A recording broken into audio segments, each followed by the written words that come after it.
Allora, Riccardo chiede come rinegoziare il proprio stipendio dopo un anno di lavoro? Ha senso o meglio aspettare? Allora, Riccardo, ti dico, questa parte della negoziazione del lavoro, io sono scioccato quando ogni tanto vedo video di esperti, ah, vai, rinegozia così e cosa.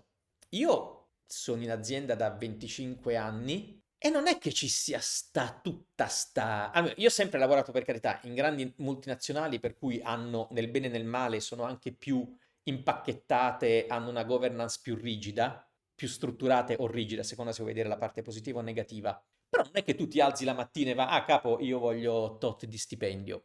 È molto, molto, molto più rigido di quanto voi possiate immaginare. Le fasce salariali per determinate job family, poi ogni azienda c'ha il suo modo di chiamarlo, no?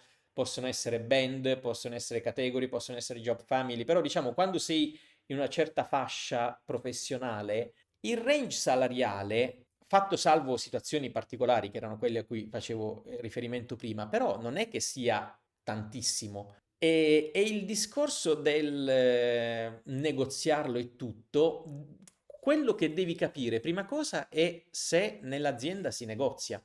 Cioè, per carità, a chiedere, attenzione, non si fa mai male.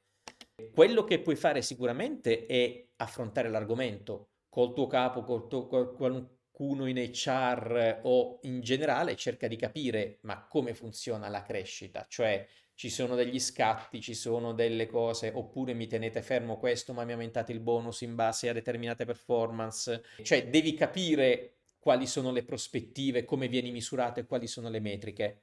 Fatto questo, devi capire appunto se c'è un percorso che ogni X tempo, se hai determinate performance, ti succede questo, quindi tipicamente ti aumentano le responsabilità e ti aumentano gli stipendi, è abbastanza difficile che ti aumentino lo stipendio a parità di tutto, no? Cioè, tu, guarda, bravissimo, hai fatto queste cose, le fai l'anno prossimo più 10%.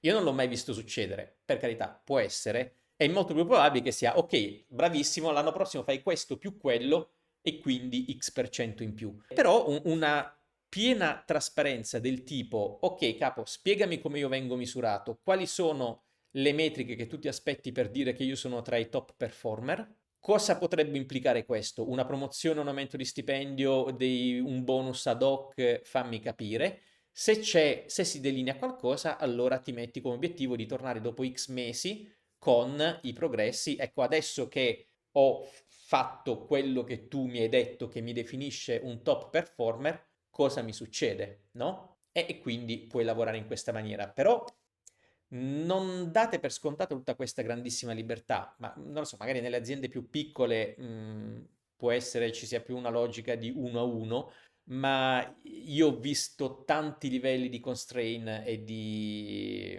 limitazioni nelle aziende molto strutturate, nel bene e nel male si è strutturati.